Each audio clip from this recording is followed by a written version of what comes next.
Here we are with news time again. I pushed this one off from doing it on Tuesday because I wanted to get some testing done with the new Spike stuff before I speak on it, give you my opinion. But let's dive right into this. First thing we're going to go over is during the stream on Tuesday there was a 8-card promo pack revealed with 2 cards for each of the clans from VBTO1. So I'm going to quickly go over the cards so they won't take long. First up we have Holy Disaster Dragon. So this can get 10k and will excel your soul at the cost of hand. Really, I can't see this as ever being worth it because like Gigantic does this thing. This does basically the same thing for free, and like I don't think this is going to really allow you to do multiple soul savers.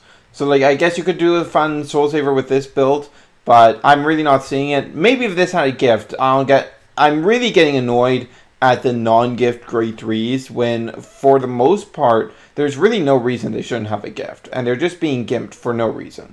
Eagle Knight of the Skies is fairly interesting. It can be a 10k shield as a grade 2 and goes up to 12k, but the problem is that it's only going up to 12k, and it's costing you soul to do that. Like, Bergius and Jaron both have better power for free, and it costing you soul is not worth that extra shield when it can't even do it.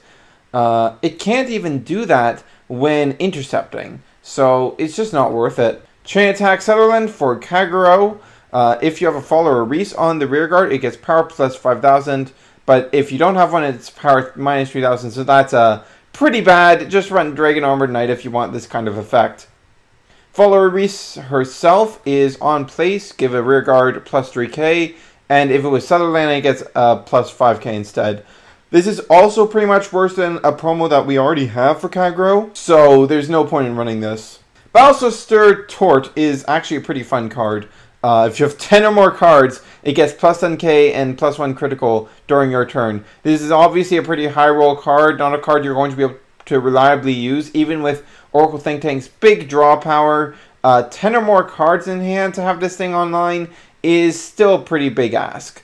Now I guess you could combo it with the next card, which is Goddess of Tolerance Omiyamonome. I can't words.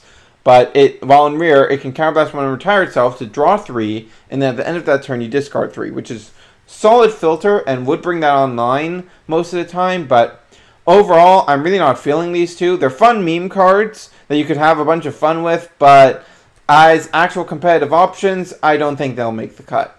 King of Sword is actually something with some pretty good potential. Both the Nova Grappler cards actually have some good potential.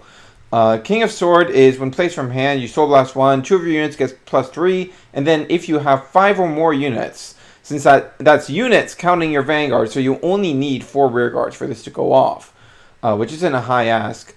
They get plus 5k instead. I could see this seeing play if Novus didn't have 2 14k attackers, but they do have 2 14k attackers, so unfortunately I can't really see this seeing play. It does work on Vanguard, which is pretty nice. Queen of Hearts does have some good potential though.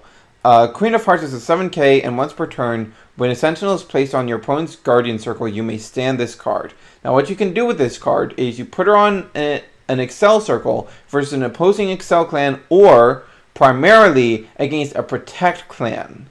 And now you're pressuring them that either you're going to get a free extra attack with this Queen of Heart that's swinging for 3 stages against that's swinging for 2 stages against their Vanguard, or they don't Sentinel. They don't use their Sentinel, and that can hurt them against an aggressive deck like Nova's. So this has some good potential, and you can like buff it up with King of Sword. So you know, I like this card. This is pretty nice. I'm not sure if it'll see play, but it has some nice uses. Now, regarding that promo pack, I am kind of worried about how these will be distributed in English because of bad experiences with similar promo packs in Buddy Fight, where cards have taken like nearly a year from a promo pack to come out. If they just give us the full promo pack as a tournament entry thing, then obviously we're not going to have any problems. But if they don't, I'm worried. Like, there's nothing in this promo pack that will be especially competitively viable, so there's nothing to really worry about out of this pack. But I'm worried about future promo packs and how that could be very negatively impactful on the English game if future promo packs have good cards and we just don't have access to them. Next up, we have our first VEBO2 reveal. This was shown in a recent episode of the anime and then shown fully on stream. It's Super Dimensional Robo Daiyusha. If it has 3500 or more power, it gets critical +1. Since this is a Kant, it counts any triggers you get and your booster power, unlike the original Daiyusha. And then has the once per turn ability to rest any number of your rear guards, and for each unit that was rest for the cost, this unit gets power +10,000.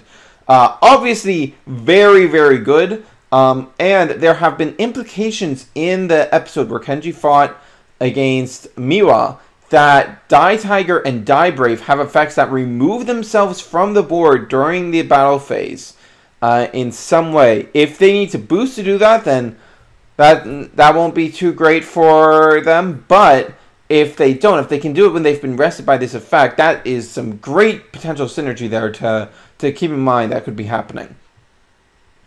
Die Dragon, which we also saw, seems to have a Soul Blast 1 ability to give your Vanguard +5k, and also gets +10k itself on rear when your Vanguard is 35k or more. So all this is looking pretty great, and I'm very much suspecting that Great Daiyusha will just be a cross-ride effect +2k and then does something else when you reach a threshold, because a lot of things in Standard currently seem designed so that they could handle a 15k base without the huge trouble that the original cross-rides caused in the original game. Cross-ride is a mechanic that would fit very well into Dimension Police as an exclusive mechanic and would give them a very good defensive game.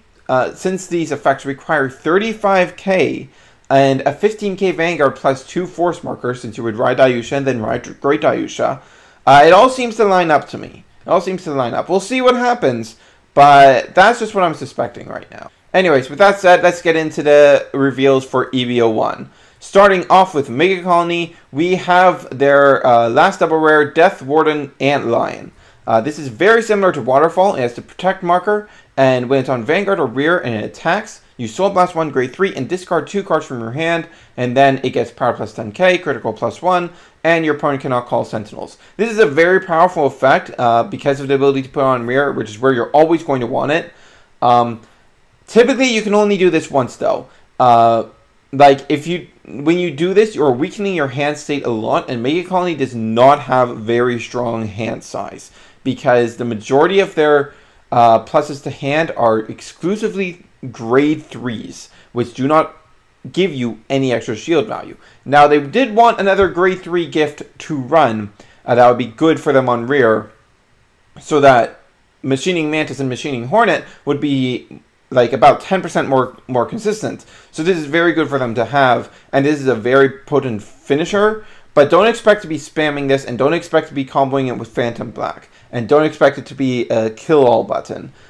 This is, though, a very good finisher to help you close out the game, as is Cicada. Those two really help Mega Colony close out their big power plays. Also revealed for Grade 3 in Mega Colony is Strong Toxic Mutant Hell Demise. When placed, you choose one of your opponent's rear guards rested and stand one of your rear guards, and all of the opponent's units in the same back row, the same column as this, cannot stand during the stand phase. The one thing of interest here is the fact that on entry it stands something. And this is very useful with the next card that we're going to talk about, Water Gang. But because it's a non-gift Grade 3, I really don't think this card is worth the slot. But about Water Gang. Water Gang is a card a lot of people freaked out about. And I get why, but there are a lot of hoops this thing has to jump through. So, when it stand includes stand phase. So if you just leave it rested somewhere and then get it off, that's pretty good. But a few things to keep in mind. One, while this is a draw 2, because it is sending itself to Soul, it is still only a Counterblast 1 +1. So that is not a huge departure from what we've already seen. And the setup that this requires still puts Mega Colony pretty far behind OTT as far as quality card advantage goes. So here's the thing. Here are your options for proccing this. 1. You use Stake Beetle, don't use Spark that turn, and leave it rested behind your Vanguard. that is the most surefire way to get it off. However, the problem is that against Kagero, your worst matchup in the game, it doesn't matter, because they will just retire it anyways with a Nahalem or a Spillover or a Berserk Dragon or a Bar. It's dead. It is dead. So beyond that, put it in front row, attack with it, and then it stands during the next turn. Okay, this line of play is the most risky because you are a deck that is very susceptible to damage denial already because of Spark Hercules Counterblast 2 cost, and now you are giving your opponent a thing that if they leave it on the board will let you draw 2 cards. So they're going to go after that because they can damage deny you while going after a very good unit that if they leave it on the board you'll plus, and if you try to protect it you'll minus, and you'll mitigate the whole point of playing Water Game. Then the third option is you have 3 open Counterblasts, you use Stag Beetle to call this out at rest, and then you use Spark Hercules, Counterblast 2, stand everything, Counterblast 1, send this to Soul, draw 2. That is the best play. However, the big problem is, of course, 3 open damage. So, this card is still very good, but it is nothing to freak out about, and I don't think it's a 4 of. I think 2, maybe 3 copies is the amount you're going to run on a run of this, especially since once you see a single copy of it, you can just load it into Spark Soul, and you'll never have to worry about not having it. Moving to Tachikaze, we have Attempt Mammoth. This card is very exciting, to be honest. When it attacks, your opponent... It has the Battle Dory effect. Your opponent cannot call Guardians from their hand unless they call 2 or more at the same time. At the end of its battle, you either discard a card from its equip gauge or you retire it. So this is very good. Like, so Excel clans have a bit of a problem where they can hit for 17 frequently, but this is a complete non-issue with Attempt Mammoth because if your opponent wants to guard this, they have to guard with 2 cards anyways. So it's great. The fact that this does this for free, even if you don't have equip gauge on it, you still do this for free once, and then it removes itself from the field, which isn't necessarily a big problem, because, like, say for example that you're fighting Kagero and you want to limit their retires. Well, you put equip gauge to Blighttops, so they retire that, they're letting you plus. And then this thing's own effect removes itself from the board so they don't have another front row target. So plays like that are great, and like sustaining this across multiple turns while pressuring your opponent to deal with it is also quite good. This card is just overall amazing, and I have a very hard time seeing a world where this does not make the final cut of the deck. It's just very strong. And the other Tachikaze reveal we got is Winged Dragon Skype Tarot, who is literally the same card as OG Skype Tarot, just with modified stats to the current era of 8k power and 10k shield. This card is honestly amazing. So here's the thing, Tachikaze is Excel. You have nothing that's really hitting for 13k solo that's like efficient enough at that to be worth really playing. So an 8k grade 1 is as good of a candidate for the Excel circle right now as any other card. So you put Skype Tarot to your Excel circle, you attack with it for 18, and then you use Death Rex or Noah or whatever other retire effects we get. You pop this off, Counterblast 1, add to hand. And now your Excel circle, which is a circle that your opponent is always going to want to be removing from, well, whatever was on it is gone now. And it's back in your hand, waiting to either guard and protect you, or be played down again to do that combo again. It's really, really fantastic. In addition to that, like, we don't have a lot of Counterblast spending right now. The only way I can see there not being enough Counterblast in the deck for Skype Tarot to be good is if Gigarex is a Counterblast 2, and the trend with clans with Counterblast 2 boss cards is that they get multiple counterchargers. So I can't see that happening.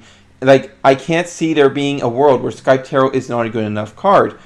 And while Blighttops would be better use of your Counterblast in basically every situation, Blighttops does take build-up. This does not take any build-up. This is just turn your retire effect that is already a wash into a +1 for Counterblast 1. While also not having that +1 be a random draw, but a card that you know what it is.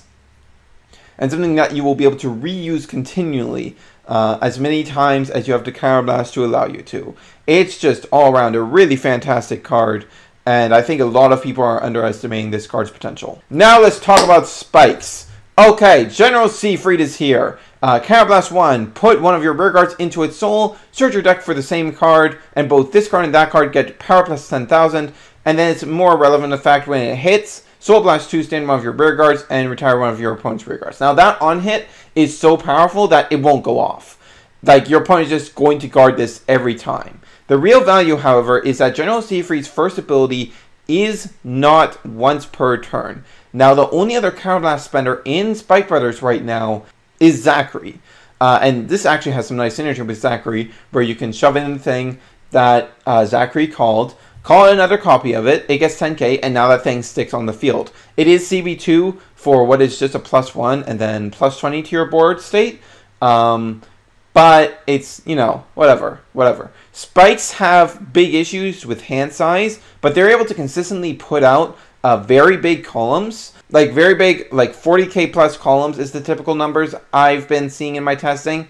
And they're basically immune to damage denial. All damage denial does to them is make their numbers a bit lower for the turn. Like, make a column like 2 stages lower for a turn, which can be game-changing. But damage denial is not going to be super effective against this deck, which is very important since Spike Brothers rears are rears that your opponent was going to try and damage deny you via anyways. Like, those rears are high priority targets that your opponent is going to want to get off the board. Like Juggernaut, Bracky, those things are things your opponent will want to kill. So the fact that the deck is completely immune to damage denial pretty much really helps fix that element of it. Seifreid is overall pretty strong. I'm very disappointed at the lack of multi-attack though. I would have traded like this power to just have the multi-attack of old spikes. Like, just one or two extra attacks that cost hand to pull off. But whatever.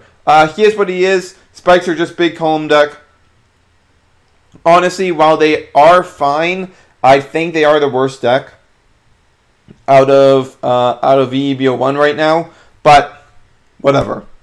There's still one Traveler to go, so we'll see what happens there. But while General Seifreid is not bad, if I catch you calling Alfred bad and calling Seifreid good, I will come for you. Because you are saying, oh, a CB1 for +15 and a +1 to board is bad. But a CB1 for +20 to board and no pluses to your card advantage, that's good. United Attacker is a trap. This is intended as a way to spend your soul. You look at the top 5, call from among them, and your front row gets +5k.